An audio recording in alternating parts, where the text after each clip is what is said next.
Harvey Fierstein, welcome on behalf of Queerty. Thank you so much for joining our Pride 50 celebration. Happy Pride to you.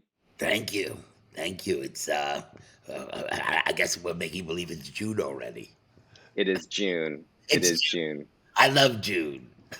Well, I have to tell you, my summer read has just arrived. There's this little book that's out. I was better last night. I'm so excited. It just came in the mail this weekend. And so, of course, the Haven't first thing read I it did, yet. I haven't read it yet, but I did look at the pictures.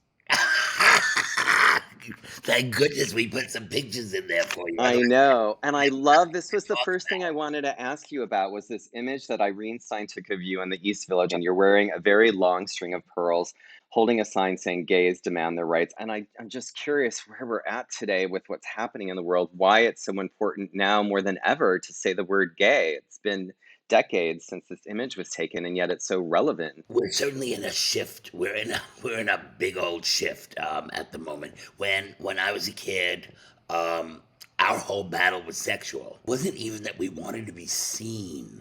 We wanted to be left alone. Is what we wanted. We wanted not to be arrested in the streets. We wanted to not be arrested in our homes. We wanted an equality of sexual experience, that gay and straight were exactly the same. It was a different battle. It was a different world. Then along came AIDS, which the first thing it did was we were no longer invisible.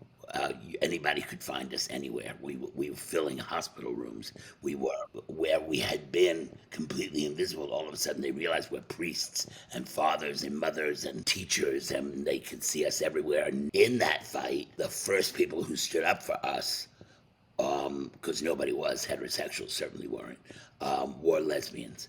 And an organization I remember was Blood Sisters, when they declared that our blood was unclean. Mm. And that was the beginning of the modern gay movement, where we were no longer just saying we want sexuality, freedom and sexuality.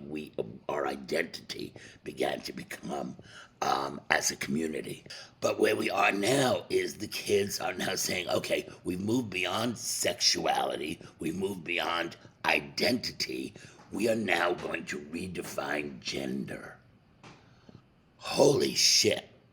Redefine gender. That's not just, we're no longer in gay, lesbian, bisexual, asexual territory. We're now in the what is a human being land. What is really important to who we call ourselves and who we are.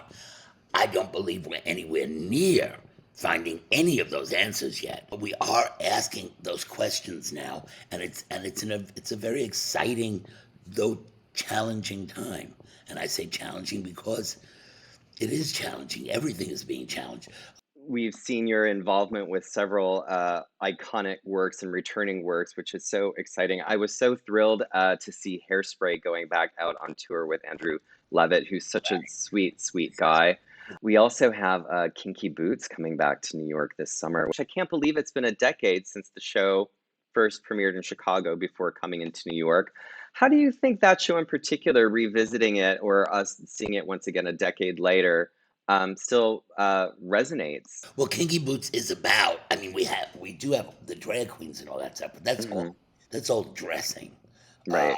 the show is really about growing up, feeling that you've disappointed your family by who you Mm. have to be.